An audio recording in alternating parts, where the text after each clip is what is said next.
Nós vamos então dar sequência às conferências, com a última conferência do 34º Congresso Brasileiro de Ciência do Solo, tratando de um assunto que com certeza nos ocupa muito. Diria até que talvez mais em preocupações do que pelo tempo, mas enfim. Até aproveitando também, gostaria de convidar os colegas que estão mais ao fundo, já que nós estamos hoje com, digamos, menos pessoas participando, em função já do encerramento do evento, mas é convidar os colegas que estão no fundo, se pudessem se aproximar um pouco mais, porque certamente teremos a oportunidade aí de um debate com o nosso ilustre palestrante de hoje.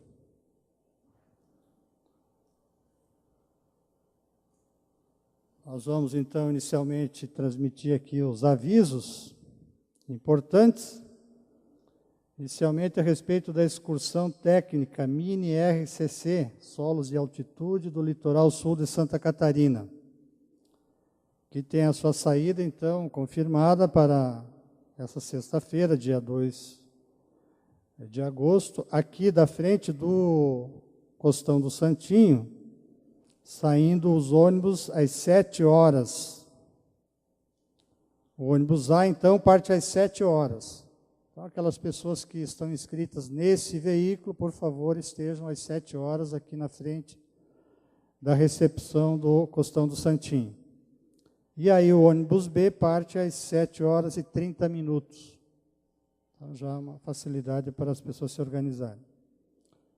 O embarque também vai acontecer nos demais hotéis conveniados ao evento. E a lista com relação dos nomes de cada ônibus está fixada no lado externo da Sala Graciosa. A Sala Graciosa é aquela que fica no subsolo, a sede ali da comissão organizadora do Congresso. O retorno dessa excursão está previsto para o dia 3 de agosto, no sábado, às 20 horas, chegando aqui no Costão do Santinho. Nós ainda temos a avisar aos congressistas que se encontram ainda à disposição dos interessados na secretaria as camisetas alusivas ao 34º Congresso. Então, no valor de R$20. Também a comissão organizadora convida os participantes a dar um pouquinho de atenção, preenchendo a sua ficha de avaliação do evento, especialmente para que, então, a própria sociedade possa se organizar melhor nos futuros eventos. Ainda sobre as excursões técnicas, temos a excursão que vai a Ituporanga e Anitápolis. No caso, o assunto o plantio direto de hortaliças, vai partir aqui da frente do Costão do Santinho às 5 horas da manhã. Então, nesse caso aí, esses colegas vão ter que encurtar um pouco a balada de hoje, certamente. Todos os ônibus circulam pelos demais hotéis do evento. Ainda temos como avisos aqui o lançamento de livro nessa quinta-feira. Está sendo lançado, então, na estande da Embrapa Solos, 40 anos, na quinta-feira, às 9h45. Bom, então esse já foi, né? Mas, enfim, esses livros estão à disposição ali na Embrapa Solos. O ecossistema solo, dos componentes e relações ecológicas de efeito na produção vegetal, editado pelos colegas Zanetti, Moreira Cares, Zanetti e Stirmer, da editora da UFLA. Bom, tem uma série de outros professores que são também autores de capítulos do livro. Ainda temos o livro Avaliação Informatizada e Validada da Aptidão Silvicultural das Terras dos Tabuleiros Costeiros Brasileiros para Eucalipto, também editado pela Universidade de Lavras. E ainda uma segunda edição do livro Mineralogia de Solos Brasileiros, Interpretação e Aplicação, ainda da editora da UFLA. Bom, Então, nós temos a satisfação de ter conosco para palestrar nesse evento. Eu convidaria, então, a vir à mesa o professor Paulo Sérgio Lacerda Beirão.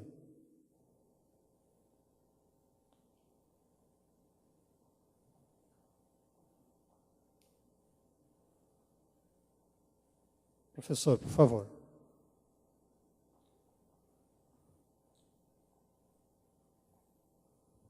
Professor Beirão é professor titular do Departamento de Bioquímica e Imunologia da Universidade Federal de Minas Gerais e é membro titular da Academia Brasileira de Ciência.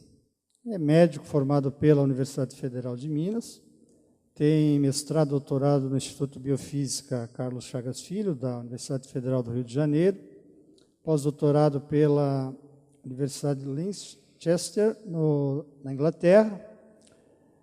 Ele foi pesquisador associado também na Universidade da Pensilvânia, no caso no Jefferson Medical College. É pesquisador honorário da Universidade Inglesa, onde trabalhou. Já foi presidente da Sociedade Brasileira de Biofísica, Sociedade Brasileira de Bioquímica e Biologia Molecular. Também atualmente é vice-presidente da Sociedade Brasileira de Toxinologia. Foi ainda pró-reitor da UFMG, presidente do Conselho Curador da FAPEMIG, participou do Conselho Deliberativo da Federação das Sociedades de Biologia Experimental, é conselheiro da Sociedade Brasileira para o Progresso da Ciência. E ainda, né, dentre outras honrarias, merecidamente, o professor Paulo Beirão foi agraciado com a Ordem Nacional do Mérito Científico.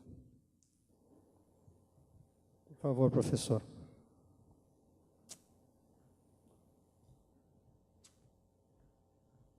Bom, boa tarde a todos. Queria dizer que eu me sinto muito honrado com o convite. É um tema muito importante, que é um tema que a gente fica discutindo muito no âmbito das sociedades científicas e também no âmbito do CNPq. E seguramente há questões que seria interessante a gente trocar ideias aqui. Publicações científicas para quê e para quem? Eu acho que algumas pessoas responderiam que a publicação é para melhorar o currículo. Essa não é a ideia. A ideia é para comunicar descobertas e avanços do conhecimento. É claro que o primeiro conceito implica em algumas distorções e eu basicamente vou discutir um pouco sobre essas questões. Bom, hoje no Brasil, e a partir de algumas décadas atrás, houve um grande estímulo a publicações científicas. Há um estímulo muito grande na progressão na carreira acadêmica. A Bolsa de Produtividade, como o próprio nome diz, é baseado na produtividade científica, então muito em publicações, embora não exclusivamente, e também para se conseguir auxílio à pesquisa, as publicações são importantes, o currículo é importante, embora não só o currículo. Isso levou como resultado a recuperação de um atraso histórico que o Brasil tinha, porque o Brasil entrou muito tardiamente na ciência e tecnologia. Os nossos principais institutos de pesquisa surgiram na transição do século XIX para o século XX. As nossas universidades mais antigas são do século XX. A mais antiga, que existe desde a sua fundação, foi fundada em 1922, na época a Universidade do Brasil, hoje o UFRJ, Universidade Federal do Rio de Janeiro. Ou seja, do ponto de vista histórico, foi ontem, enquanto o Harvard é de 1660. Então, mostra um atraso que o Brasil tinha em relação a essa parte da ciência e tecnologia. E ainda assim, mesmo no início, as nossas universidades não tinham praticamente pesquisa. Aliás, era praticamente proibido fazer pesquisa, porque achavam que pesquisa não cabia nas universidades. Pode parecer estranho dizer isso hoje, mas isso é verdade. E apenas na UFRJ, por exemplo, na década de 30, foi em 1934, com a criação do Instituto de Biofísica, que foi introduzidas pesquisa na UFRJ e na USP, que foi mais ou menos contemporâneo com a fundação da Faculdade de Filosofia, Ciências e Letras na USP, também em 34. O resultado é que a gente está conseguindo recuperar esse atraso histórico. Esse gráfico aqui, infelizmente, não está muito boa a visibilidade, mas isso aqui é o ano de 1981, que não é tão distante assim, embora seguramente tem gente da plateia que nasceu depois disso, mas muitos de nós estávamos ativos já. O Brasil publicou menos de 2.000 artigos indexados e em 2009 nós já ultrapassamos 32.000 artigos. Hoje a gente deve estar na ordem de 35.000 artigos, o país inteiro. Ou seja, houve um crescimento muito grande, nós conseguimos recuperar, pelo menos em grande parte, o atraso histórico nosso, graças a esses estímulos à publicação. Isso aqui é um gráfico que mostra, se a gente normalizar a produção do mundo em 81, em 1, o Brasil cresceu isso e o mundo cresceu isso aqui. Ou seja, nós crescemos, em termos de publicação, cerca de 2,5 vezes mais do que o resto do mundo. Ou seja, estamos conseguindo recuperar esse atraso histórico que eu mencionei. Hoje, aqui é só para mostrar, em relação ao mundo, né, a gente alcança cerca de 2,7% da produção científica mundial é brasileira. E mais de 50% da produção da América Latina é brasileira. E na década de 80 era 1/3, no máximo, era brasileira em relação à América Latina. Com isso, nós alcançamos, no ranking dos países que produzem conhecimento, o 13º lugar. Então, aqui são os países que produzem conhecimento. Obviamente, os Estados Unidos produz cerca de 1/3 da produção científica mundial, e nós estamos aqui em 13º lugar. E se a gente for olhar em área, nós vemos que em algumas áreas a recuperação ainda foi mais extraordinária. E eu acho que vocês podem ficar orgulhosos que algumas áreas afins às de vocês. Por exemplo, ciências agrárias, que em 2007 produzia cerca de 4% da produção científica mundial, alcançou 10%. O Brasil é o segundo maior produtor de conhecimento na área de ciências agrárias. Também, com bom desempenho, ciências de animais e plantas, farmacologia, toxicologia, microbiologia, enfim.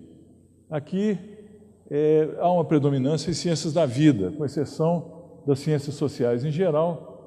Todos os que puxam a média para cima, estão produzindo mais do que 2,7% da produção científica, são da área de ciências da vida. Esse gráfico, que provavelmente poucos de vocês devem estar conseguindo enxergar, talvez eu acho que eu não sou tão importante, eu acho que o gráfico é mais importante. Se pudesse reduzir a luz aqui, seria mais interessante. Então, a gente pode ver o seguinte, mostra a produção científica, onde há maior produção científica em diferentes áreas, em alguns países. A gente pode observar, por exemplo, no Brasil, a área de ciências agrárias e ciência de animais e de plantas, mostra onde o Brasil tem uma economia muito importante, tem um impacto econômico muito importante. Isso ilustra uma coisa que desfaz uma espécie de uma falácia que existe aí, como se existisse uma escolha de Sofia, onde a pessoa ou publica ou faz o desenvolvimento. Nós estamos mostrando aqui que em áreas onde o Brasil tem um desenvolvimento baseado em conhecimento muito importante, que nós temos uma produção científica muito importante também. Eu não preciso dizer, mas eu me lembro, quando eu estudei no ginásio, falava-se que o Cerrado era uma área improdutiva e que o Brasil era um país desafortunado porque uma boa parte do seu território é de cerrado. Hoje nós sabemos que o Cerrado é uma área extremamente produtiva graças à ciência e tecnologia. Então, houve efetivamente uma grande contribuição do conhecimento para essa transformação que houve no país. Na década de 50, o Brasil tinha cerca de 85% da população no campo e 15% nas cidades, e a gente importava alimentos. O Brasil recebia leite em pó dos Estados Unidos no programa da USAID. Eu acho que muitos de vocês devem se lembrar disso. Hoje é o contrário, cerca de 85% da população está nas cidades, 15% no campo, e nós exportamos alimento. Então, isso mostra a agregação de conhecimento, causando um impacto social importante, social e econômico. Mas não é só o Brasil.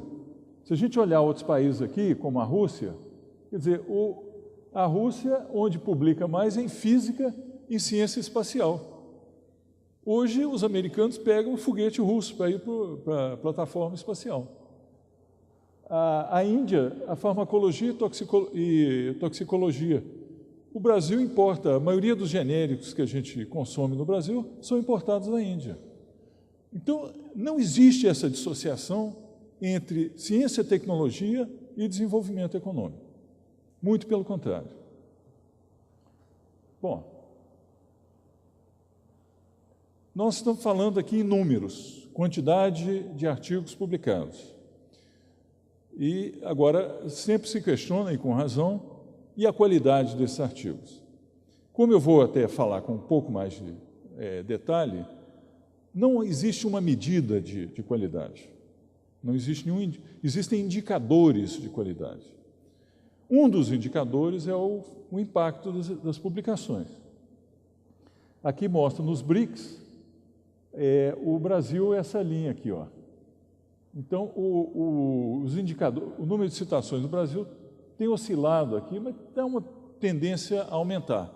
Não de uma forma tão pujante quanto o número de publicações, mas tem uma tendência a aumentar.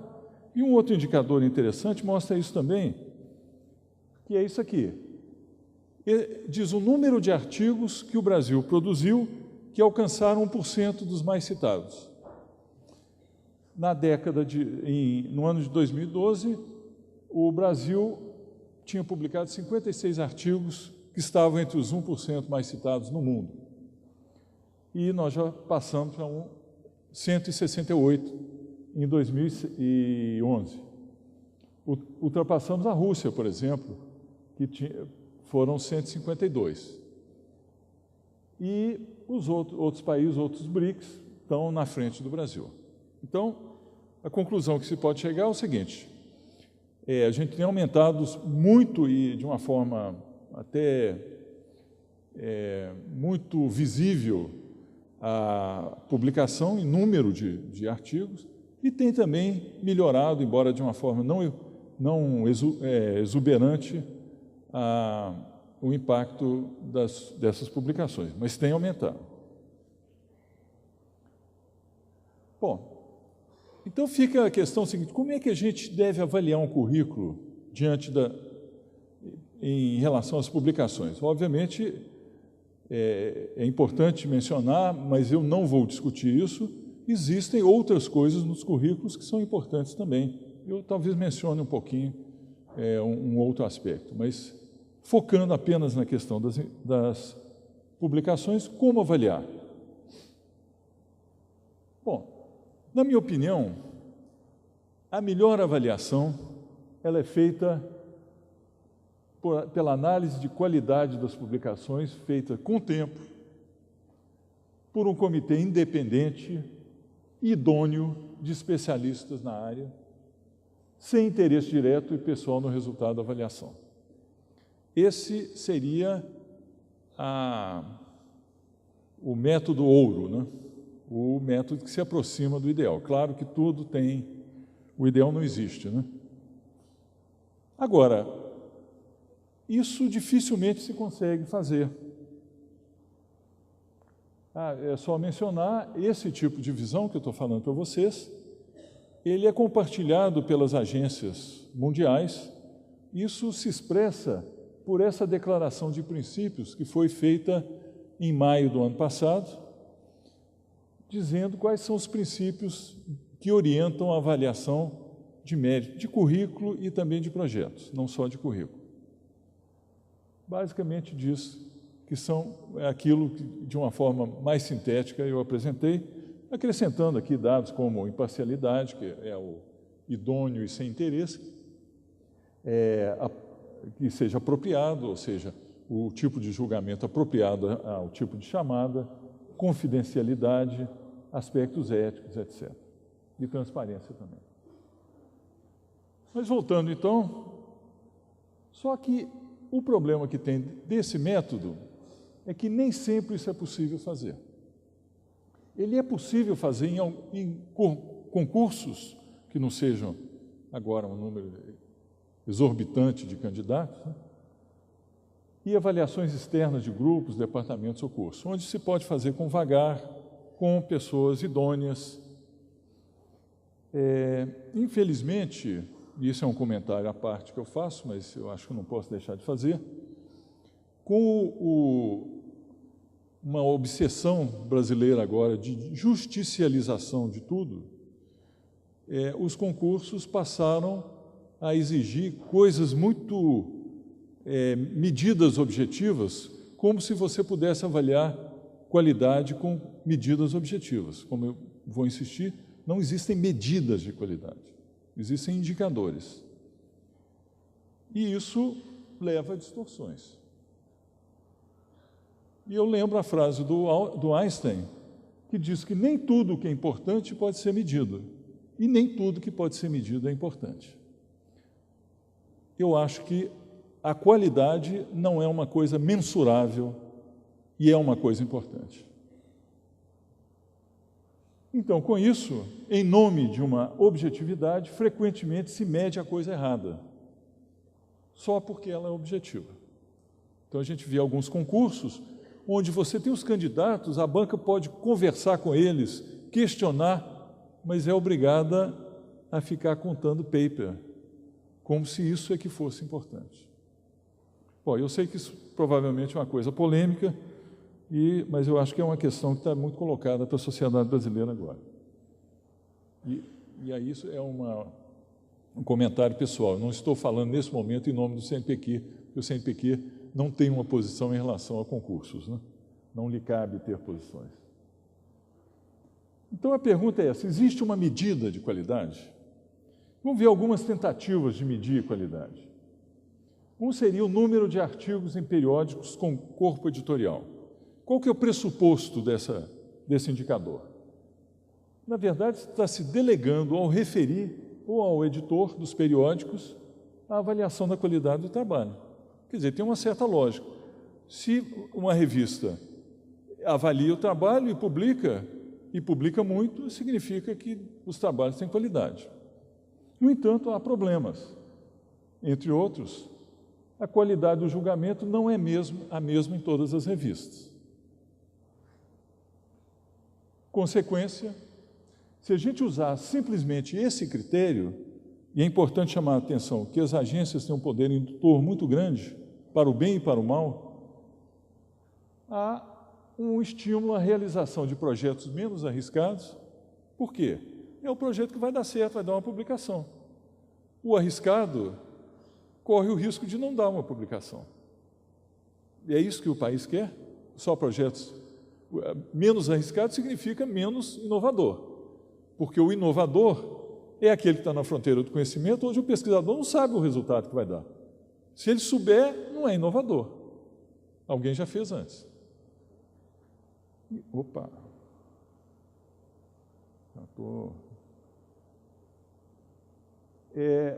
Portanto, menos inovadores. O fatiamento de trabalhos, quer dizer, um trabalho belo que poderia dar uma boa publicação, pode ser fatiado em 3, 4 artigos. E colaborações fingidas, fictícias. Vou falar um pouco sobre isso também.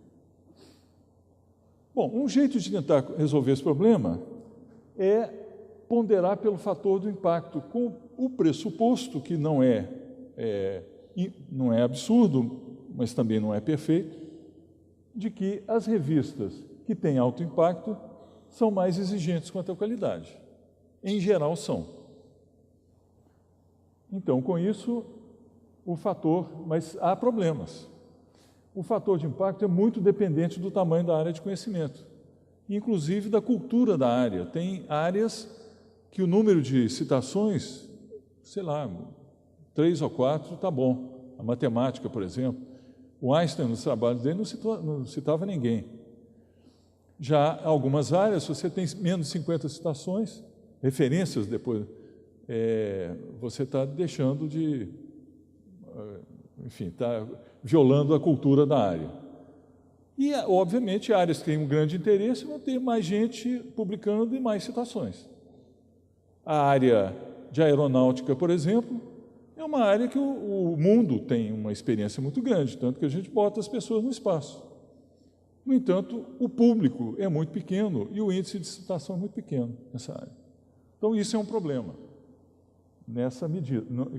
Quer dizer, como medida, ela não serve. A consequência também é que desestimula parcialmente o fatiamento, porque você vai querer um artigo bom que seja citado. Então, se você fatiar, você tende a dispersar esses dados e não chamar atenção. Agora, não desestimula as colaborações fingidas, estimula a busca da qualidade da produção, mas mantém a preocupação com o número de artigos.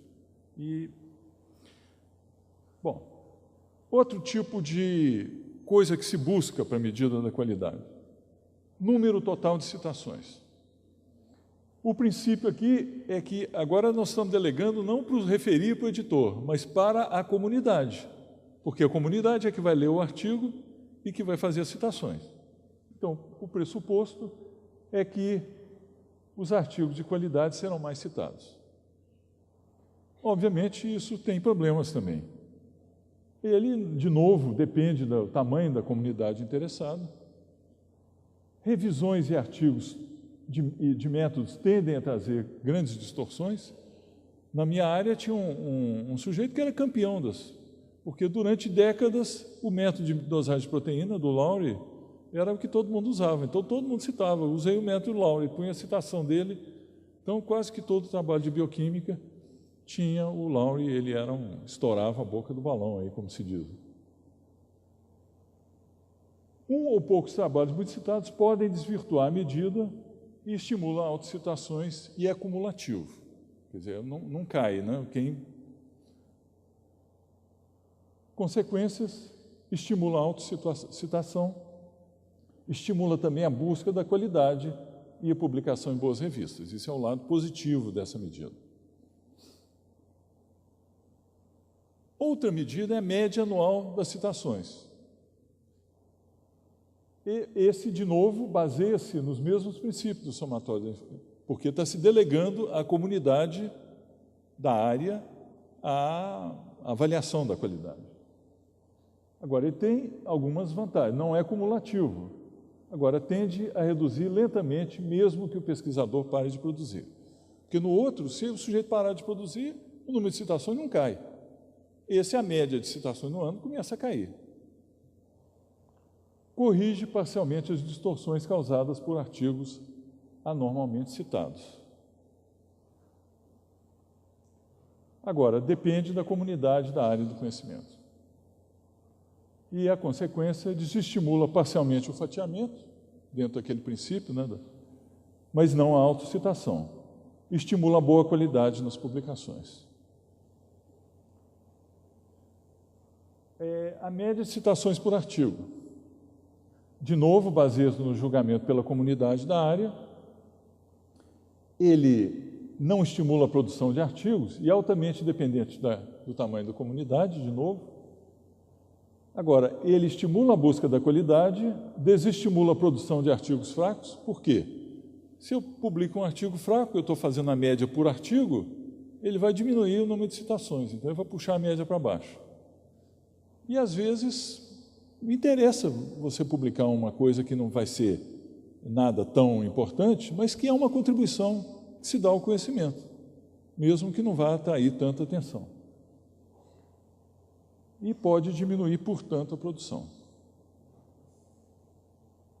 O índice H, que andou muito em moda aí, mas ele, de novo, depende da comunidade da área, ele corrige algumas das distorções da somatória, porque não adianta eu ter um artigo que tem um monte de citações, porque ele só vai contar uma vez no índice H. E ele, agora, ele depende, de novo, da comunidade, da distribuição das citações por artigo, é acumulativo, quer dizer, a pessoa, o índice H dela não cai. Ele pode parar de produzir, o índice H não cai. E não corrige colaborações fingidas. Consequência, estimula a busca da qualidade, mas também autocitações, não desestimula a produção. Bom, eu acho que aí eu dei existem vários outros indicadores, mas eu peguei os principais, mostrando que todos têm problemas e virtudes. Agora, existe também uma alternativa que não é com indicador, que é o exame de artigos selecionados. Então, o princípio é o julgamento depende do comitê avaliador e de consultores ad hoc. É o que o CNPq está fazendo agora no projeto, que pede, indique os 3 melhores artigos na área do projeto que você está propondo. E nós queremos que os ad hocs, em vez de ficar contando paper, porque isso não precisa mais, o CNPq já dá para o comitê assessor o número de paper, o índice H, o que eles quiserem. Não precisa, o ad hoc está liberado de fazer conta.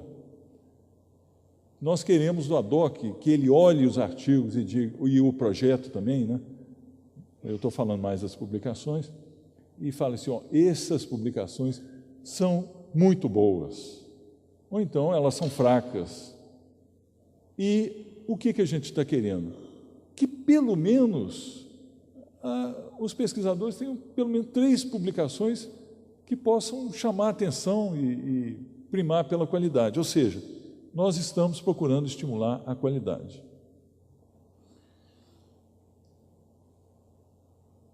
Ele tem problemas, toma tempo, nem sempre há especialista na área no comitê, por isso a gente recorre à ad hoc, que nem sempre responde, o que é um problema, ou às vezes responde de uma forma inadequada, o que também é um problema, e a gente está tomando cuidado em relação a isso. Favorece quem tem publicações de alta qualidade, mesmo se poucas.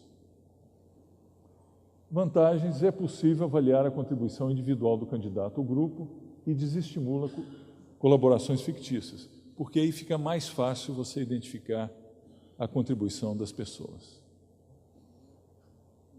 Mais fácil não significa que seja fácil, não, tá? Não me iludo quanto a isso. Estimula a busca da qualidade. Então, como é que a gente fica aí? Como julgar? Então, sempre que possível, julgamento livre por comissão de especialistas, idôneos, com aquelas características todas. Eles deve-se usar mais de um indicador com propriedades diferentes. Quem for bem qualificado em todos ou na maioria terá uma grande chance de ser contemplado. E os que forem mal qualificados, em alguns, merecerão um exame mais detido. Então, isso é que a gente tem procurado fazer.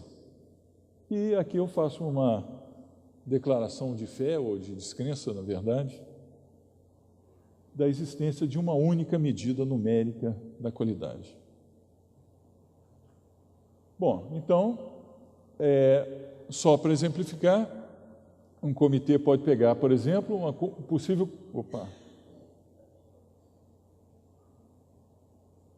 combinação de procedimentos. Número de artigos publicados em periódicos indexados, considerando o índice de impacto da revista e a área do conhecimento, para normalizar, né? Média de citação por artigo e avaliação dos trabalhos recentes indicados pelo interessado. Isso é hipotético. Cada comitê vai saber melhor do que eu qual que é o mais adequado, a combinação mais adequada. Agora, é importante que o comitê não deve desconsiderar trabalhos de natureza interdisciplinar, que às vezes são prejudicadas pela estrutura de comitês que tem no CNPq. Isso porque muitos dos grandes problemas científicos não são disciplinares e, portanto, o seu estudo requer o concurso de vários especialistas. Isso não pode ser desestimulado. O CNPq hoje tem várias atividades que são tipicamente ou predominantemente multidisciplinares. E um exemplo, só para ser citado, mencionado, são os INCTs.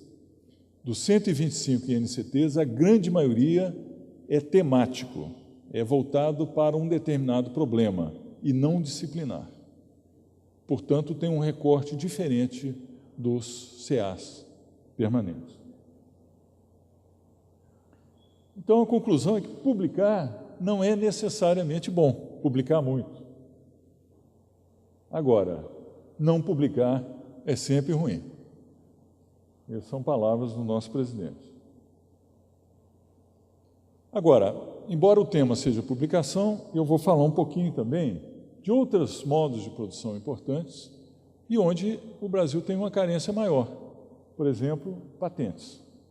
Se nós estamos em 13º lugar entre os produtores de conhecimento, nós estamos numa posição bem ruim em produtores de patente.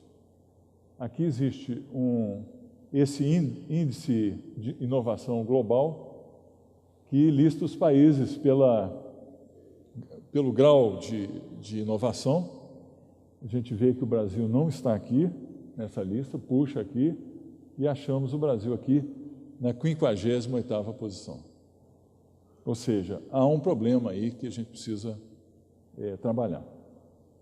Lá no Brasil. Com isso, nós temos um problema na nossa balança comercial que a maior parte da nossa exportação é em produtos que, embora tenham ciência e tecnologia também, são de baixo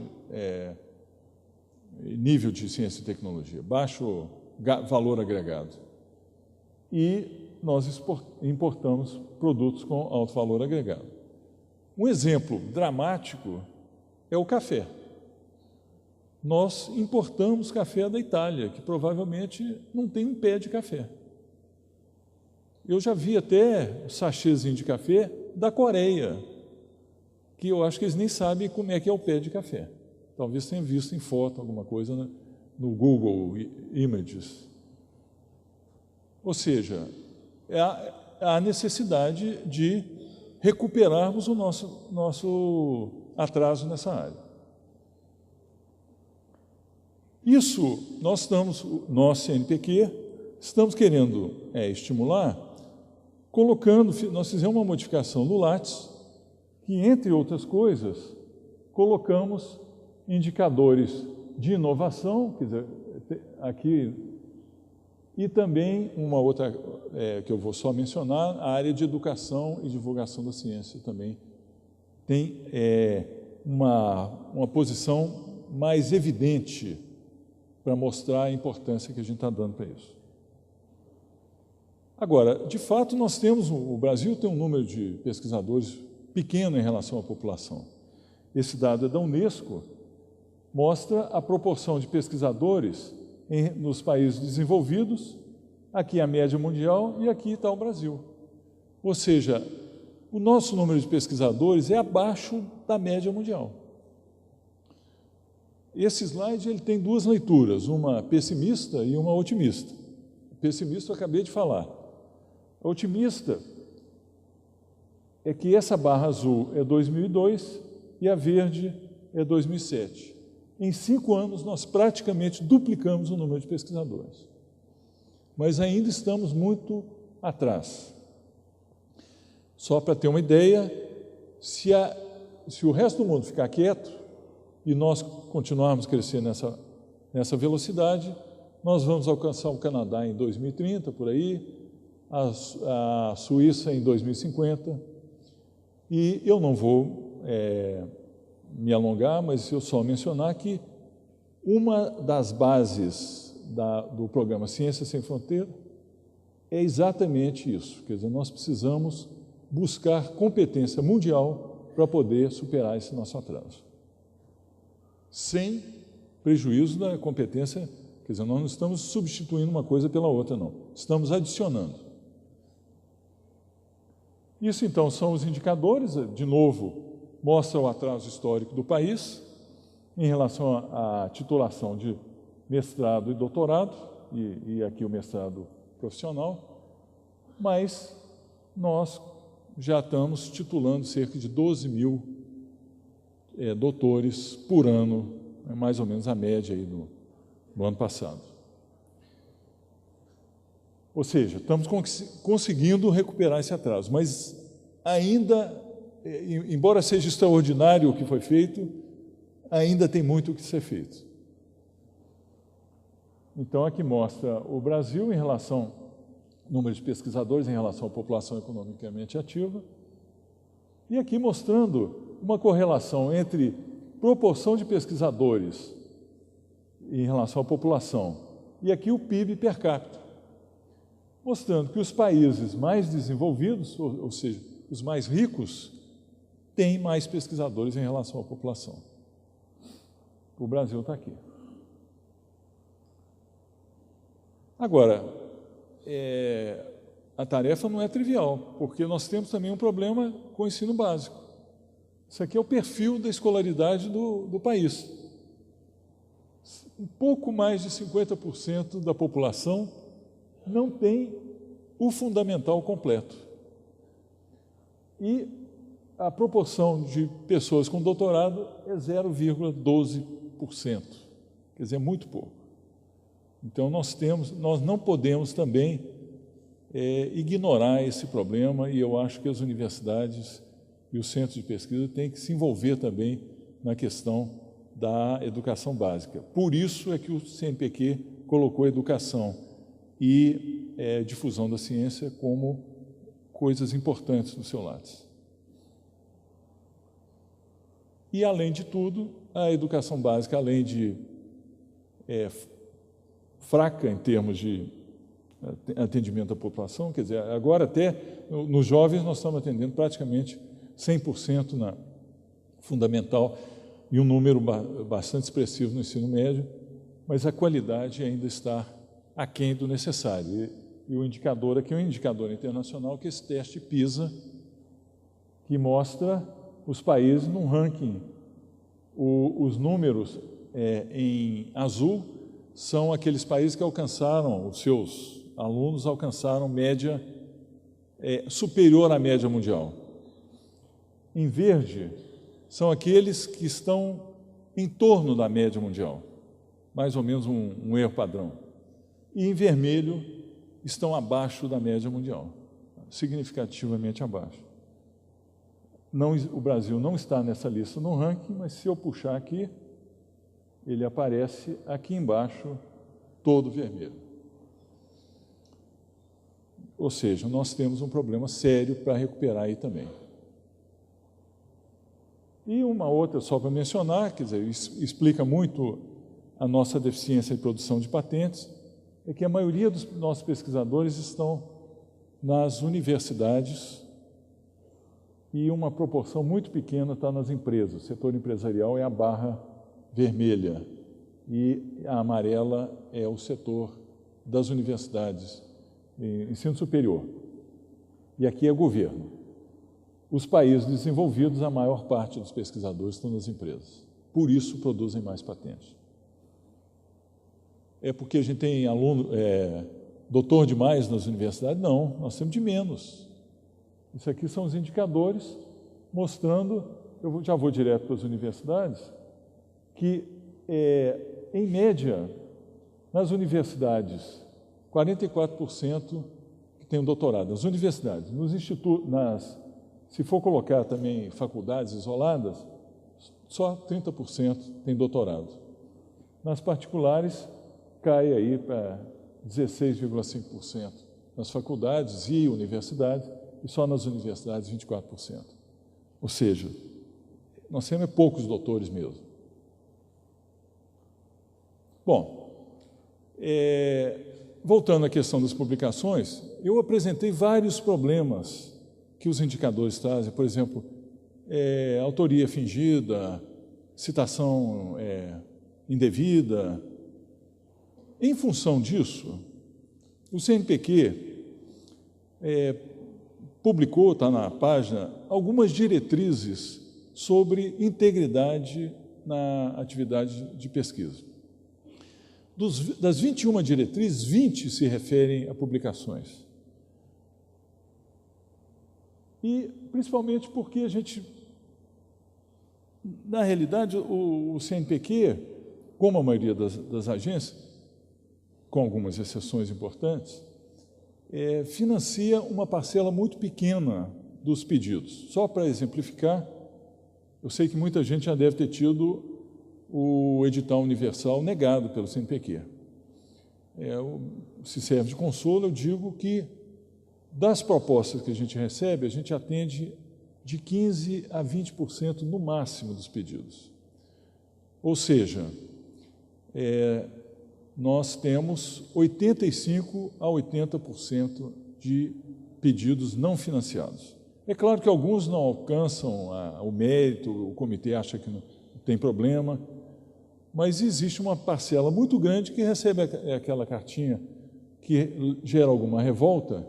Todo mundo já deve ter recebido, eu já recebi, dizer o seguinte, que o seu projeto alcançou o mérito, no entanto, devido a restrições orçamentárias, ele não alcançou a prioridade necessária para ser financiado. E não há o que dizer diferente disso, porque esta é a razão. Então tem gente que reclama, mas como? Eu quero saber por quê. É esta a razão. Se tivesse o dinheiro, você ganharia. Não tem, não ganha, porque outros tiveram prioridade maior. Então, num ambiente competitivo, como existe, características que conferem vantagem comparativa tendem a prevalecer. Isso é o Charles Darwin que falou. Então, de uma forma semelhante, desvios de conduta que indevidamente beneficiam o faltoso, se não confrontados, tendem a prevalecer. Ou seja, se as pessoas fatiam suas publicações e com isso ganham os projetos, elas é que vão sobreviver nesse ambiente competitivo. Nós estaremos fazendo uma seleção de pessoas que fazem um determinado tipo de comportamento que não é o que deveria ser feito.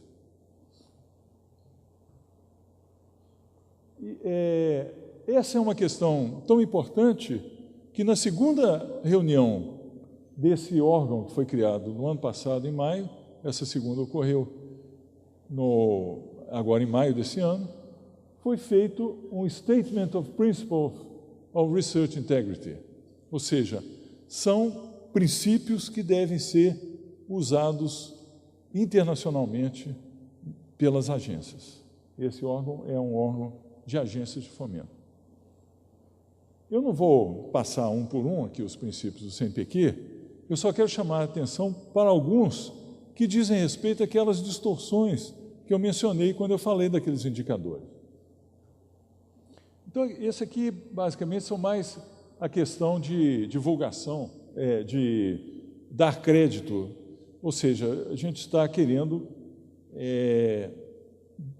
combater o plágio. Então, aqui, basicamente, são questões relacionadas ao plágio, né? E também um outro conceito aqui de autoplágio é quando a pessoa publica as mesmas coisas repetidamente para poder inflar o seu currículo.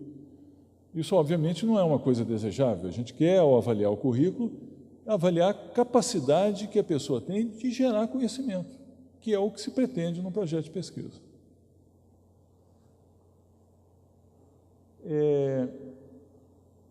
Aqui é basicamente citação também, eu vou passar. Aqui, ó. Referência de relevância questionável com a finalidade de manipular fatores de impacto, aumentar a probabilidade de aceitação do manuscrito, etc. Quer dizer, isso é eticamente inaceitável. E aqui também a referência. O autor tem que eticamente dizer as coisas que favorecem o seu ponto de vista, mas também aqueles que não favorecem.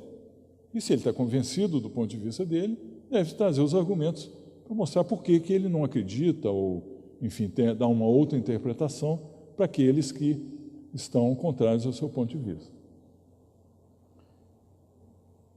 Mas eu queria, aqui, bom, em relação a dados, eu acho que a gente pode passar, eu estava querendo chamar mais atenção a questão da autoria. Então, a autoria, idealmente, deve ser discutida antes. É claro que, eventualmente, você pode agregar um determinado tipo de metodologia durante o processo de pesquisa e vai ter novos autores. E aqui, somente pessoas que emprestaram contribuição significativa ao trabalho merecem autoria em um manuscrito. Ou seja, esse item está explicitamente direcionado para a questão das autorias fictícias. Por contribuição significativa, entende-se realização de experimentos, participação na elaboração do planejamento experimental, análise de resultados ou elaboração do corpo do manuscrito. Empréstimo de equipamentos, obtenção de financiamento ou supervisão geral, por si só, não justificam a inclusão de novos autores, que devem ser objeto de agradecimento. A colaboração entre docentes e estudantes deve seguir os mesmos critérios. Supervisores devem cuidar para que não se incluam na autoria estudantes com pequena ou nenhuma contribuição, nem excluir aqueles que efetivamente participaram do trabalho. A autoria fantasma em ciência é eticamente inaceitável. Um ponto importante também, que eu acho que merece uma discussão, é que todos os autores de um trabalho são responsáveis pela veracidade e idoneidade do trabalho, cabendo ao primeiro autor e ao autor correspondente a responsabilidade integral e aos demais autores responsabilidade pelas suas contribuições individuais. Por que nem todos os autores devem ter a responsabilidade total? Eu tenho um exemplo aqui, hipotético. Vou imaginar um paleontologista que descobre uma ossada e quer datar. Aí ele pede para um químico fazer a datação do carbono 14. O químico faz. O químico é responsável pela datação correta. Ele tem responsabilidade sobre isso. Agora, ele não pode ser responsabilizado se aquela ossada não foi encontrada no lugar que o paleontólogo falou. Ou seja, se a gente colocar a coisa muito draconiana, nós poderemos estar desestimulando colaborações.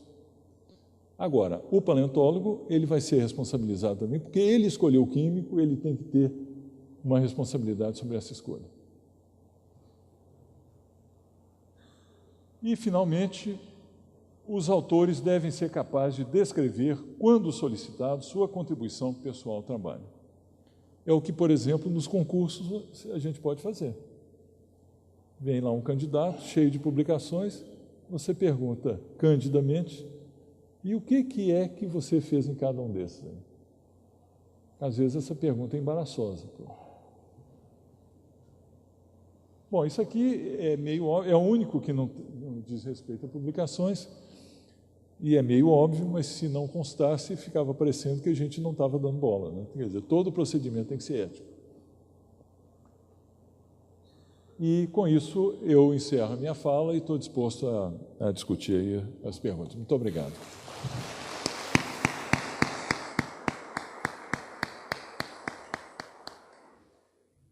Obrigado, doutor Paulo. Eu até me corrijo aqui, pedindo desculpas tanto aos colegas como ao professor.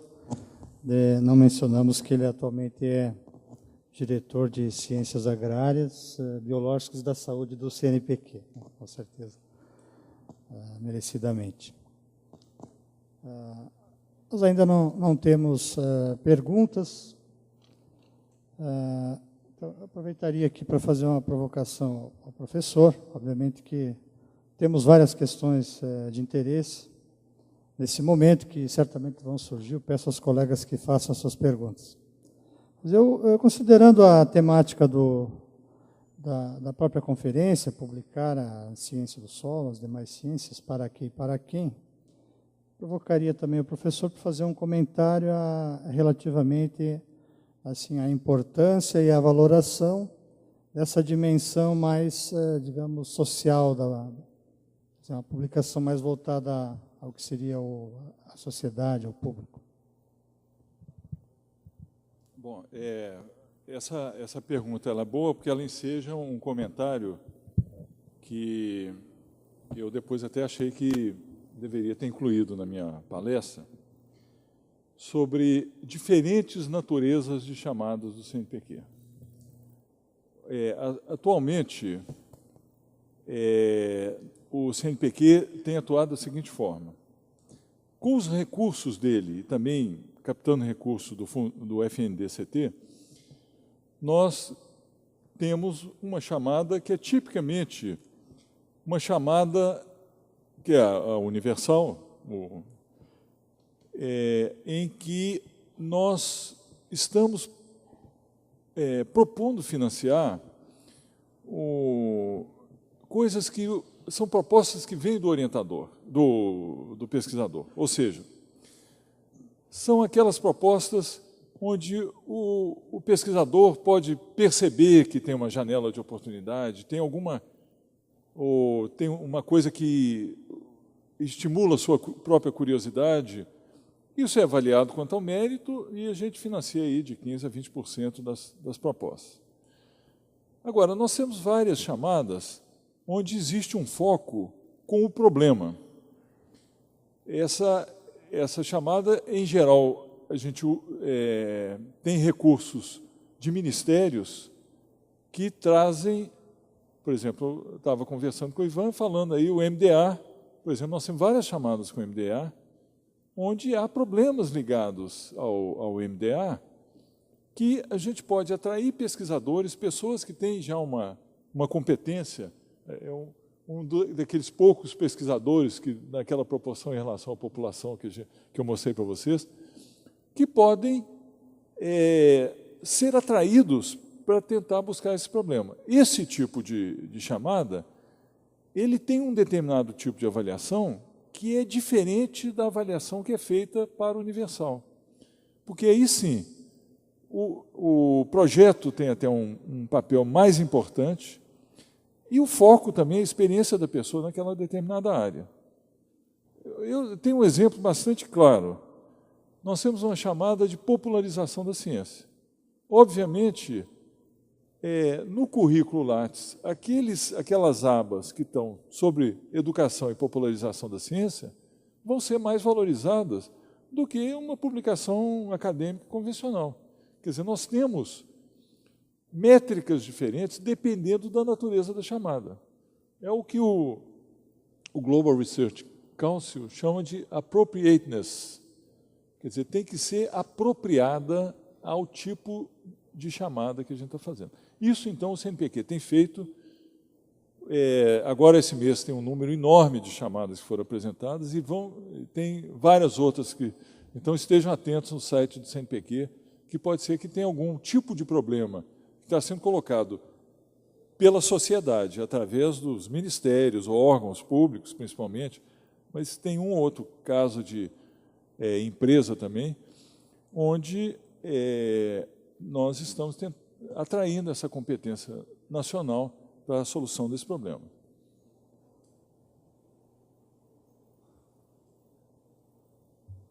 Bom, nós temos aqui, então, já algumas perguntas. Temos aqui a pergunta encaminhada pela Marie Bartz, da Universidade Positivo. E ela, então, pergunta ao professor se a respeito do número de vagas para a ocupação desses mestres e doutores que estão chegando ao mercado, porque, de fato, existe, né, a demanda, a necessidade do Brasil avançar nessa área, mas ela relata aqui que o grupo já está enfrentando dificuldades digamos, de colocação no mercado, propriamente dito. Existe um trabalho que foi apresentado recentemente pelo CGE, onde cruza a titulação obtida pelos dados da CAPES com a Receita Federal e o RAIS, eu acho que é um negócio do Ministério do Trabalho e Emprego. A conclusão que chega é o seguinte: pesquisador no Brasil é praticamente emprego 100%. Quer dizer, tem um índice lá de 1% de desempregado, que se considera isso aí praticamente pleno emprego. Agora, se a pessoa, sei lá, formou em São Paulo, na USP, e ela quer ficar em São Paulo, na USP, trabalhando com aquele tipo de problema que ela formou, ela provavelmente vai ter dificuldade de emprego. Agora, se ela estiver disposta a ir para outro lugar, não fazer necessariamente aquilo que sempre fez, há universidades no interior, e inclusive, não só no interior, no litoral também, há universidades que estão empregando e têm vagas para pessoas qualificadas, com mestrado ou doutorado. Um dado interessante e surpreendente para mim é que o mestrado profissional tem tido ainda mais sucesso do que o mestrado acadêmico, o que pode indicar que empresas e órgãos públicos estão começando a se interessar por esse tipo de profissional. O outro comentário é que em algum momento, e eu gostaria muito de dizer que já está acontecendo, mas ainda está acontecendo muito pouco, as empresas vão começar a contratar pesquisadores. Por quê? Se o Brasil seguir na trajetória que vem tomando, e eu espero que continue, na verdade, aumente, nós vamos começar a ter empresas que vão estar mais interessadas na inovação do que a nossa tradição. E aí elas vão precisar, e nós vamos ter, então, começar a inverter aquele número que eu mostrei para vocês. Vai ter mais gente sendo empregada nas empresas. Então, temos aqui algumas perguntas que se nos remetem a essa preocupação aí das restrições da legislação, como, por exemplo, a do Leonardo Tinoco, da Universidade Federal da Paraíba. Com as restrições da legislação, a exemplo da Lei de Licitações, as resoluções do TCU, dentre outras, para a gestão do setor público, porque a lógica do privado deve preponderar para a geração de patentes. Não seria minimizar o problema? O marco legal no Brasil é um empecilho enorme para o desenvolvimento do país com base no conhecimento. Isso tem que ser mudado. Há uma iniciativa no Congresso hoje para tornar mais adequado. Não tem sentido você, por exemplo, quer dizer, o CNPq até tem conseguido ficar à margem disso, em parte, né? Porque a gente coloca o dinheiro na mão do pesquisador. Mas se você coloca numa entidade, por exemplo, o TCU não gosta das fundações, querem que o dinheiro vá para o caixa único da universidade.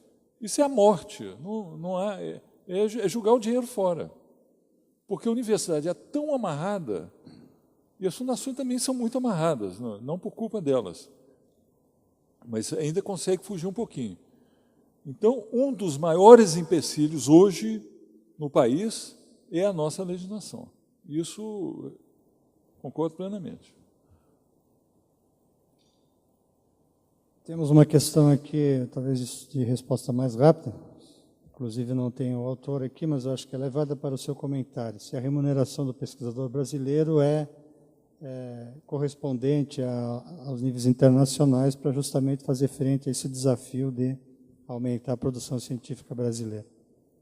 Hoje, o pesquisador brasileiro tem uma remuneração que é competitiva com a internacional. É claro que há pesquisadores que ganham muito mais fora, também tem gente que ganha menos fora. Mas o fato é o seguinte, existem pessoas querendo vir para o Brasil, pesquisadores estrangeiros, e gente qualificada. Então, isso é um indicador que nós estamos competitivos. Eu acho que é bom, eu defendo a melhoria da remuneração do pesquisador, mas esse não é o gargalo. Muito bem, nós temos aqui perguntas na linha assim, da avaliação da produção.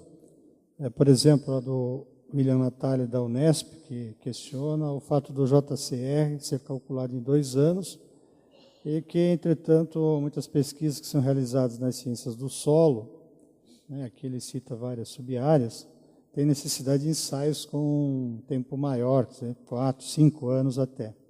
Aí, como fazer, então, uma medida de avaliação que pondere também esse aspecto? Da mesma maneira que uma outra questão que aborda essa questão aí do amadurecimento das pesquisas, no caso das ciências agrárias, relativamente, por exemplo, à química, onde, né, você precisa, nas agrárias, vários anos, e na química pode ser dias ou semanas para obter um resultado. Eu concordo plenamente. Isso, talvez até eu pudesse ter acrescentado, além da comunidade, do tamanho da comunidade, também tem a natureza da pesquisa. Eu concordo plenamente. Por isto, é difícil comparar entre áreas. E a gente evita fazer isso.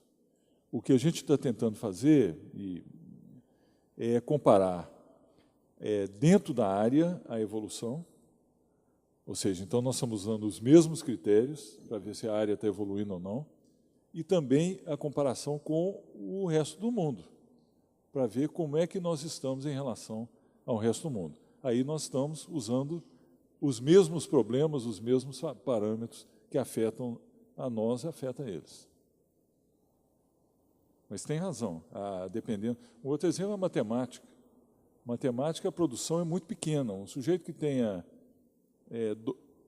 um artigo a cada 2 anos em matemática é um gênio da produção.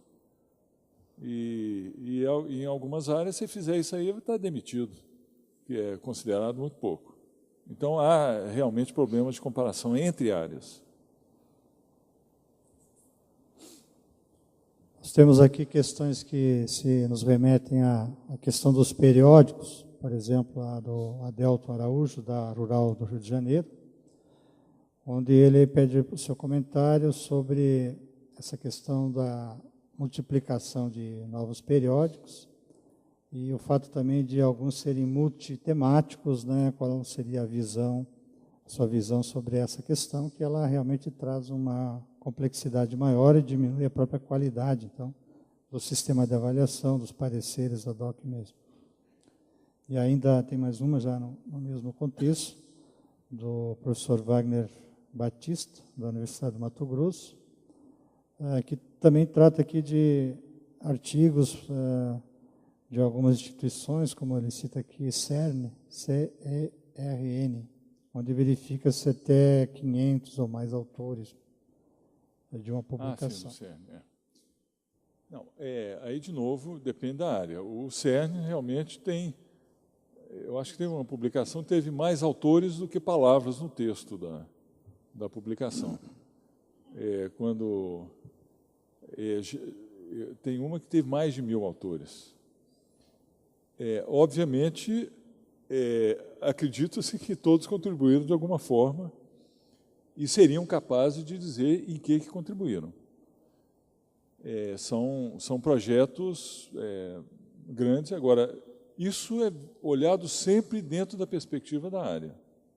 Quer dizer, um projeto como esse, quer dizer, na área biológica, o que mais se aproximou foi o genoma humano, que teve uma centena, sei lá, 2 centenas de autores, não me lembro agora.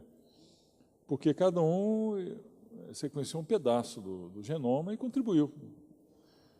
Agora, isso é sempre visto dentro da perspectiva da área, né? Agora, a questão das publicações multidisciplinares, obviamente, a gente tem de tudo. A Nature e a Science são multidisciplinares, o PNAS também é multidisciplinar e são de alta qualidade. E existem algumas que são, enfim, publicam praticamente qualquer coisa. Isso, a comunidade, em geral, sabe distinguir e, de uma maneira geral, com todas as falhas, o índice de impacto aponta na mesma direção. Quer dizer, de novo, não é uma medida, mas é um indicador de qualidade. Ok, professor. Temos aqui questões ligadas mais à temática em si, avaliação de projetos. A exemplo da questão formulada pela Ana Velho, de Lages, ela questiona aqui, né, como, né, de que forma poderemos pesquisar as reais necessidades, às vezes, de agricultores, de comunidades, sendo que são aceitos para publicação nos periódicos mais qualificados apenas, né, artigos estritamente científicos. Ainda mais uma questão aqui, ligada com relação à indicação de 3 artigos para avaliação de projetos, como fica a situação dos jovens pesquisadores, então, que ainda estão iniciando e não têm esses artigos. O jovem, bom, na realidade, isso beneficia o jovem, porque se for em número de artigos e se for em número de citações, isso prejudica o jovem. Um jovem pode ter 3 boas publicações sem problema. Por exemplo, a do doutorado dele, ou as do doutorado dele, se tiver um pós-doc, enfim. Isso, pelo contrário, eu acho que beneficia. Agora, a questão do apoio ao jovem é um problema que está colocado mesmo para a sociedade brasileira e para o CNPq em particular. Nós fizemos agora, nessa chamada universal, nós fizemos uma faixa que é para não bolsistas e gente jovem, com um doutorado recente, exatamente para tentar atender, ou minimamente que seja, porque o universal, nós estamos falando aí em 170 milhões para o país inteiro. Quer dizer, isso é muito pouco. Eu acho que uma tarefa que a gente teria, mas aí é o Congresso Nacional que decide isso, é aumentar o recurso para o universal. Eu acho que está muito aquém das necessidades. Mas, enfim, dentro dessas limitações, nós fizemos uma faixa para os jovens. Então, há essa preocupação. Eu acho que esse é um problema que precisa de uma solução, realmente. A gente está tentando, mas realmente isso não vai resolver o problema. Nós temos uma questão aqui ligada à valorização, então, no próprio Lattes, da popularização da ciência. Está contemplando essa área, então, de vinculação mais social de trabalho, está criando, então, uma possibilidade para isso. Também entrando no fomento. Mas, entretanto, não analista nas áreas de conhecimento da ciência do solo, a área de educação em solos, que, aliás, faz parte aí de uma das divisões da nossa sociedade. Como deve enquadrar um projeto de pesquisa em educação em solos, nas áreas de conhecimento atuais do CNPq? A questão é da Carmen Massucci. Bom, eu vou só acrescentar um dado em relação à pergunta anterior. As FAPs também têm um papel importante para o jovem, tá? E as próprias universidades e institutos de pesquisa. Dá apoio para quem está começando. Mas, com relação à educação, nós temos chamadas com recursos do MDA voltadas para educação em solo, em agricultura, enfim. São chamadas com foco, tem um componente de extensão muito importante e ficar atento para isso aí. Na chamada do Universal, é pouco provável que um projeto desse seja contemplado, dado a competição com pessoas que estão trabalhando na ponta do conhecimento. Mas eu estou falando de chamadas onde essas pessoas que estão na ponta do conhecimento provavelmente vão ter menos chance do que uma pessoa que trabalha com educação voltada para o solo. Nós temos aqui ainda mais uma questão do professor William Natali, da Unesp, que questiona o fato de valorizar a publicação em inglês, inclusive, por vezes, em assuntos de importância regional, de necessidade de aplicação local. Se seria válido realmente dar ênfase à publicação em inglês? Não há nenhum impedimento de que se valorize. Agora, essas publicações elas têm que ter um nível de qualidade que os comitês é que vão avaliar. Na CAPES, existem comitês que fazem essa classificação do Qualis, que muita gente contesta, e provavelmente com razões, mas que é necessário você ter algum tipo de qualidade. Não é simplesmente dizer, eu publiquei porque eu não publiquei em inglês porque não interessa, mas tem que ver a qualidade dessa publicação. Então, isso, na realidade, é a área que tem que decidir. O CNPq não tem uma diretriz. É claro que, em geral, as publicações em inglês significam que tem um interesse internacional. Mas também, em geral, você pode ter uma publicação em português de melhor qualidade do que uma em inglês. Isso não há nenhuma dúvida aqui. Agora, em geral, não. Então, tem que ser julgado caso a caso. Por isso é que eu acho que eu não veria nenhum problema se a pessoa coloca as 3 melhores publicações em português. E aí, se é numa área que tem interesse, o foco da chamada é aquele problema, eu acho que pode ganhar, sem problema nenhum. Muito bem, professor. Nós temos aí questionamentos que ouvimos de colegas, enfim, e vamos apresentá-los diretamente, que seria, o próprio professor levantou que a questão do tamanho da comunidade influencia bastante nos indicadores e tem a sua dificuldade de medir. Como poderia, talvez, se buscar essa unidade de ponderar pelo número... Porque não só, por exemplo, dentro das agrárias, tem N sub-áreas, né? Por vezes tem sub-áreas bastante específicas, onde também aquele grupo fica restrito, né? Um número bem abaixo dos demais. Não é um número fácil de conseguir, em algumas áreas não é difícil, não. É a mediana da publicação, então, na área. Isso a gente tem dados aí, eu não saberia dar números agora, mas em algumas áreas, por exemplo, na medicina, a mediana das publicações é um número muito alto. E como eu mencionei, a área de ciência aeroespacial é muito baixa, a matemática também. Então, isso depende muito. O próprio JCR tem mecanismos para identificar. A dificuldade que a gente tem em relação a isso, em particular, é que o recorte do JCR é diferente do recorte que é feito no CNPq. E ele não faz muito sentido do ponto de vista da cultura brasileira.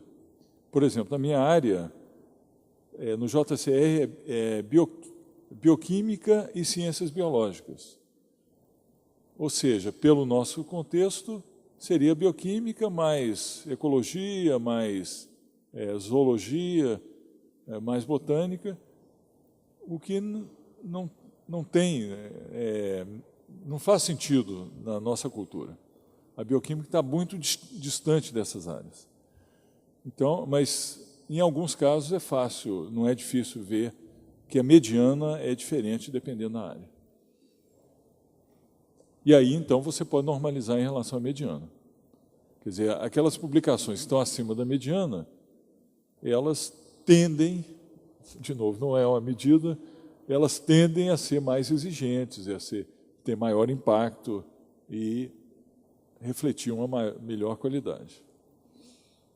Mas está sendo aplicado esse critério em especial ou, por enquanto, ainda não? Essa é uma ideia que a gente tem procurado passar para os comitês e a gente está tentando fazer internamente, mas ela não é trivial por causa esse recorte diferente. Talvez precisasse alguém trabalhar muito com afinco para poder fazer usando o recorte que a gente tem aqui no CNPq, no Brasil.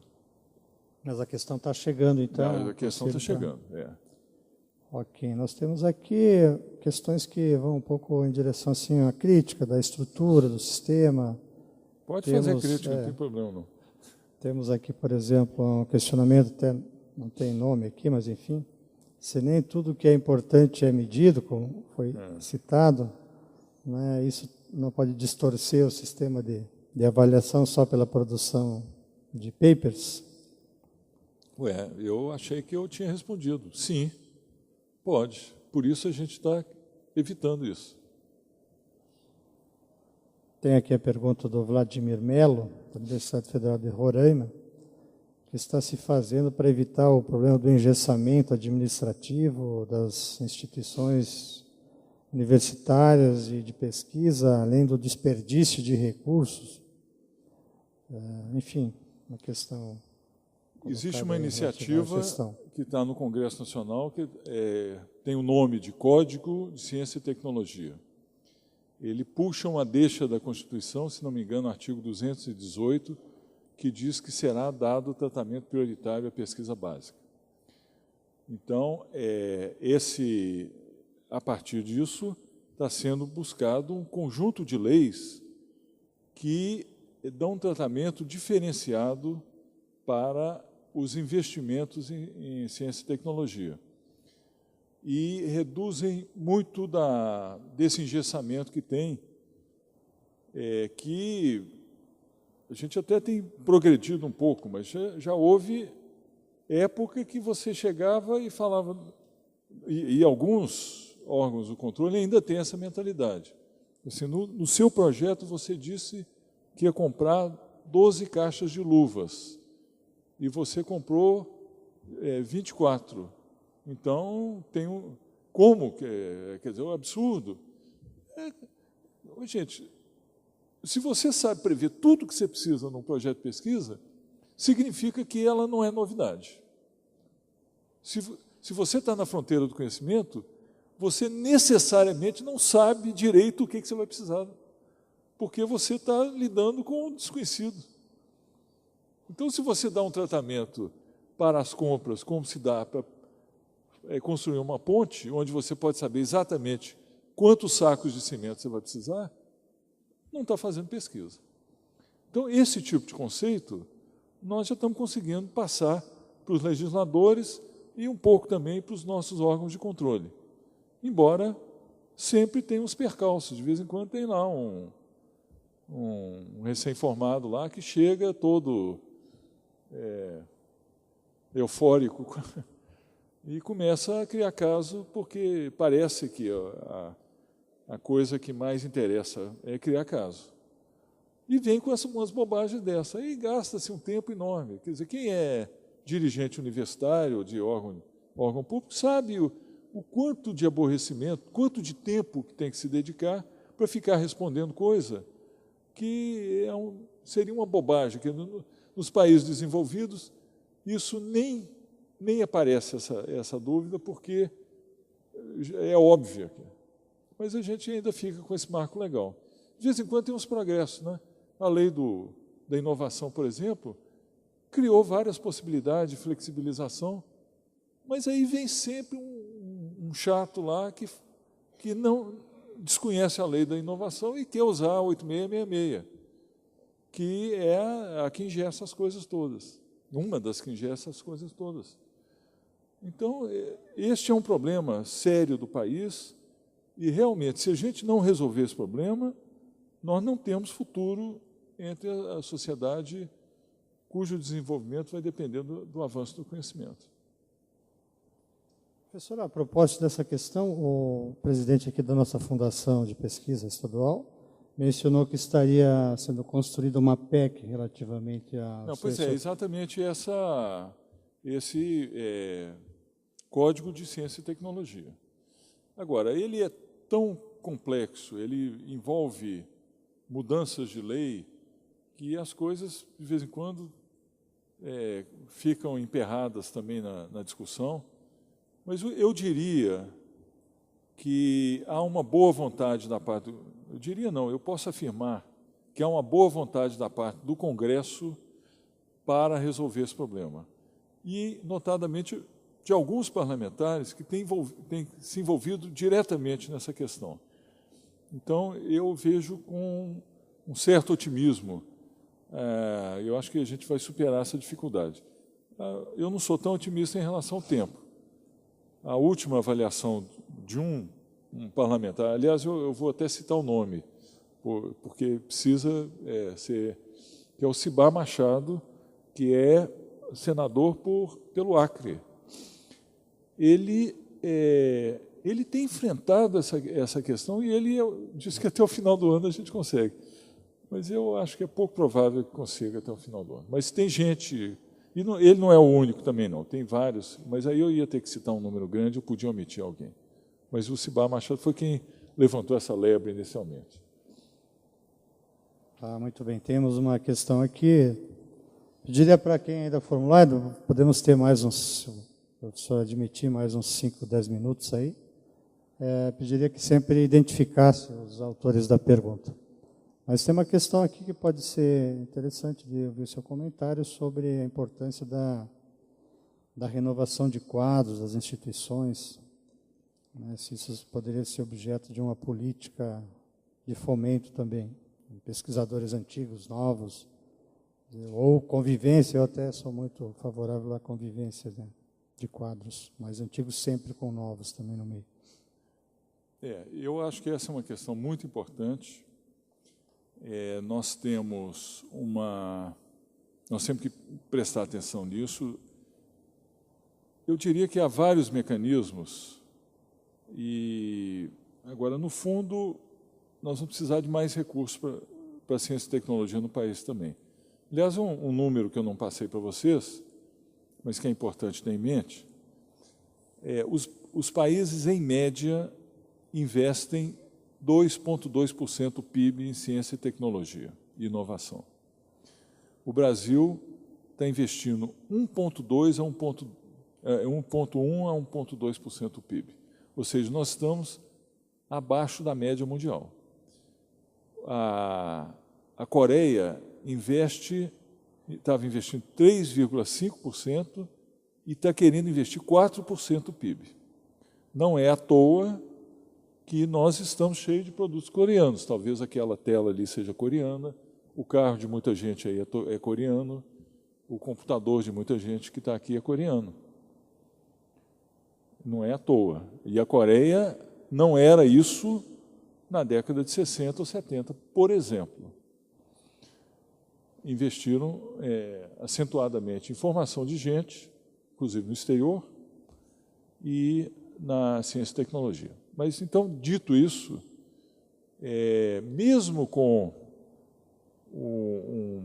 uma porcentagem pequena do investimento em ciência e tecnologia, nós precisamos cuidar dos jovens.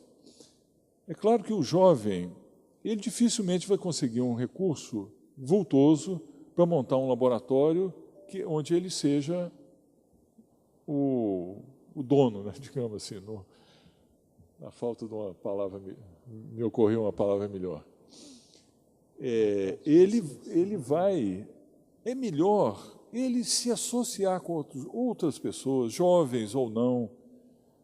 Aí a gente tem que tomar um cuidado também. Alguns sêniors se acham uma espécie de feitor de escravos, né, e aí a pessoa tem que trabalhar para ele, o que é uma burrice, porque se você dá a oportunidade para o jovem colaborar com você, você está aumentando a capacidade do grupo, porque você está aderindo competência.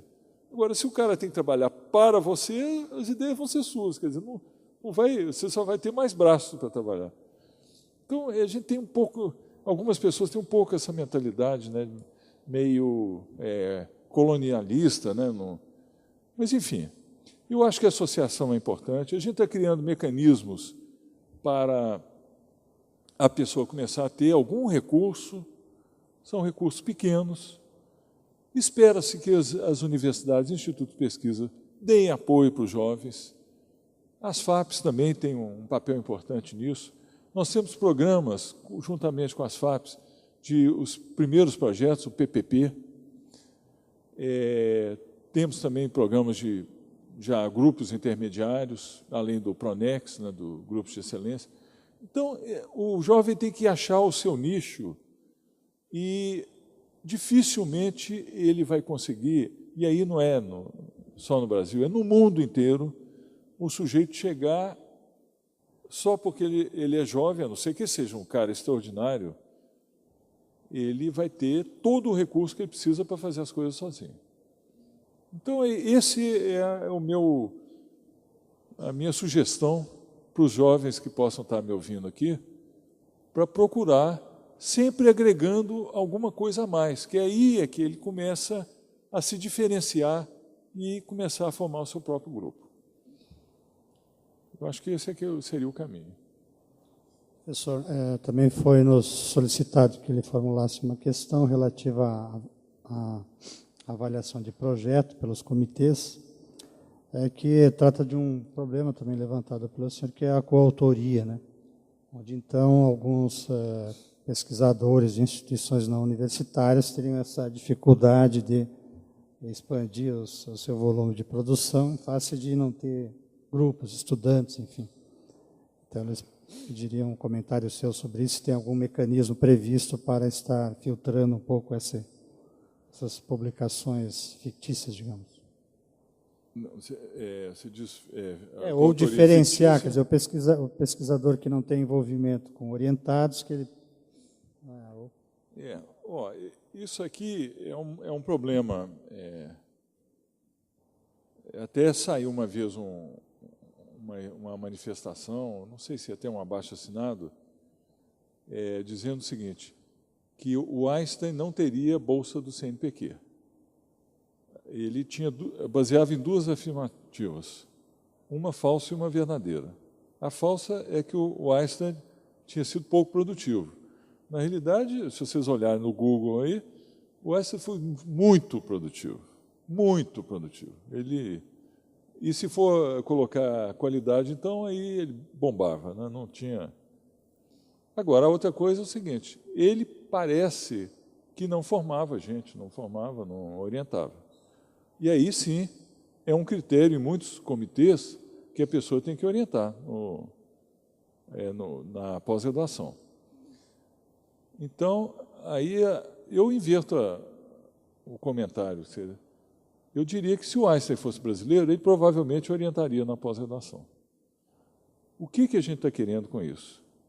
Na Bolsa, não para o projeto, tá? O projeto não, mas na Bolsa, nós estamos querendo induzir que os nossos melhores pesquisadores se envolvam na pós-graduação.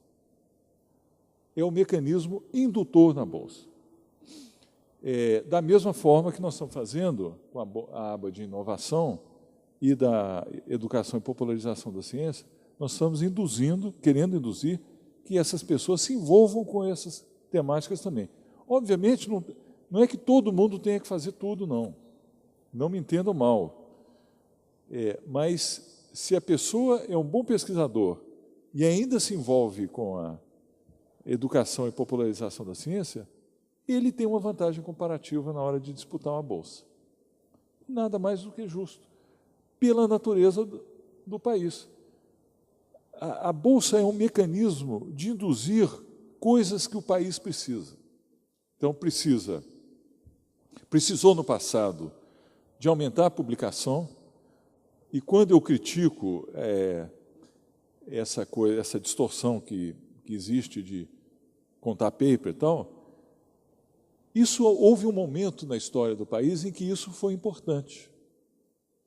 Hoje, nós estamos num patamar diferente, onde se espera outra coisa, além também, quer dizer, como diz o Glaucius, né, o nosso presidente, é importante publicar.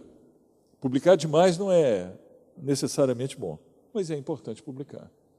Então, é importante para o país, está produzindo novo conhecimento, está gerando uma atmosfera de pesquisa e geração de conhecimento nas universidades, nos centros de pesquisa, está formando gente. Isso é importante para o país. Então, nós queremos, principalmente se a gente olhar em aquele número que eu falei com vocês, que a nossa proporção de pesquisadores em relação à população é abaixo da média mundial, então nós queremos que os nossos pesquisadores se envolvam sim com a pós-graduação. Por isso é que a Bolsa tem isso como uma coisa importante, porque a gente quer estimular que isso aconteça.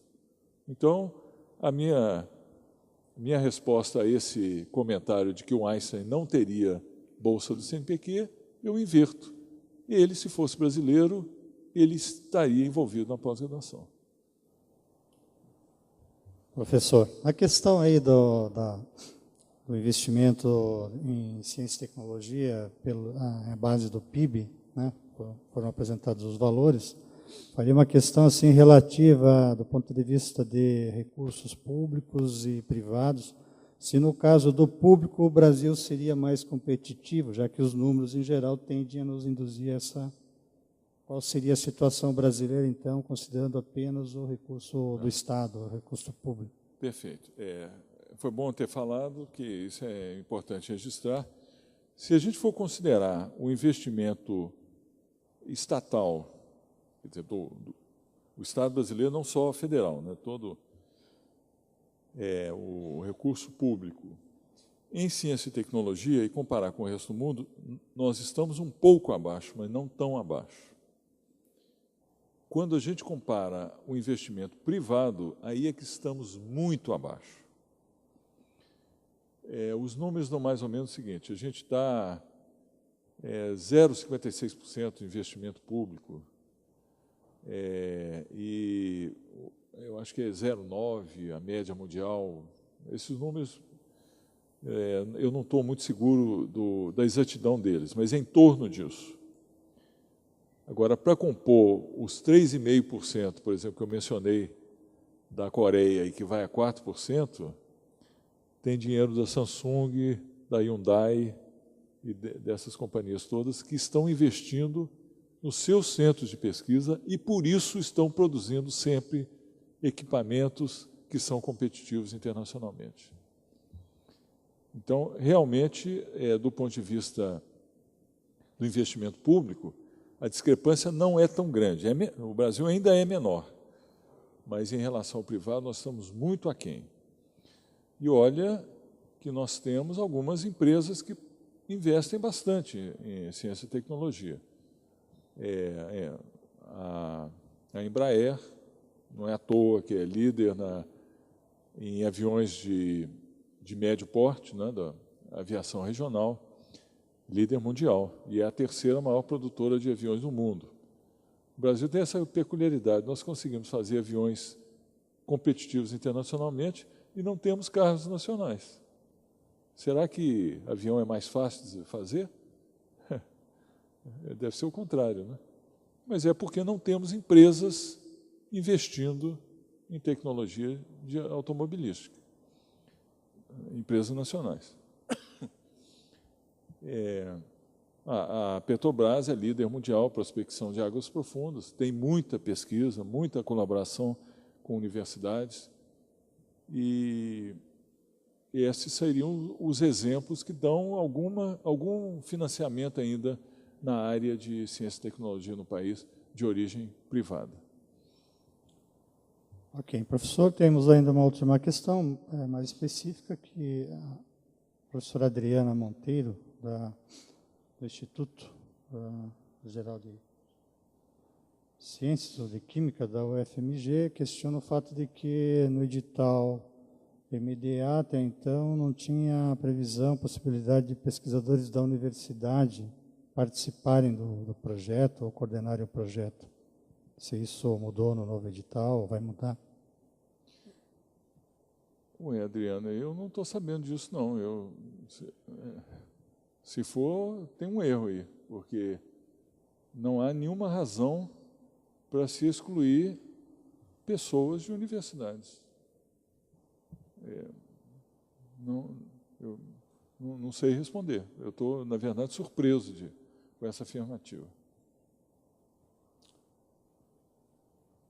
Muito bem, nós então só temos a agradecer aí as excelentes contribuições aí que nós tivemos da conferência apresentada pelo professor Dr. Paulo Sérgio Lacerda Beirão. E pedimos então uma salva de palmas aí para agradecer essa sua colaboração. Muito obrigado. Passamos aqui às suas mãos então o certificado aqui da participação.